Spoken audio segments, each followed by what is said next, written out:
Hi everybody, I'm Jilly with One Good Thing by Jilly with another useful tip for better living. I like to make my own gluten-free bread for my son Kel, who has celiac disease, because it's so much better than any of the store-bought versions, but it's also a time-consuming proposition.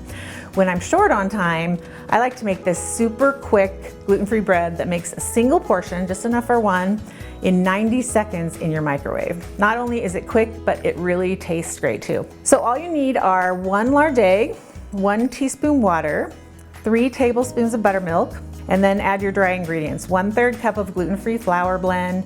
You can use whatever flour blend you like. I like to use Bob's Red Mill, but there's lots of great brands out there of gluten-free flour blends, or you can even make your own. 1/4 teaspoon of baking powder and 1 teaspoon of sugar.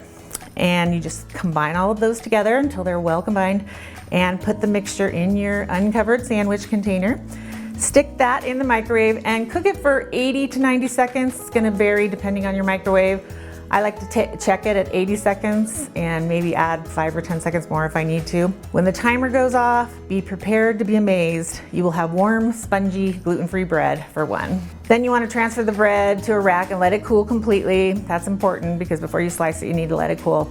And then use your bread slices to make any kind of sandwich you like. I like to make grilled cheese sandwiches, but I also have made peanut butter and jelly. They've been equally delicious. So now you know how to make gluten-free bread for one in the microwave in 90 seconds. So you need to tell all of your gluten-free friends about it. They will love you for it. For the details on how to make your own gluten-free bread in 90 seconds in the microwave, go to onegoodthingbyjilly.com and sign up for our emails while you're there.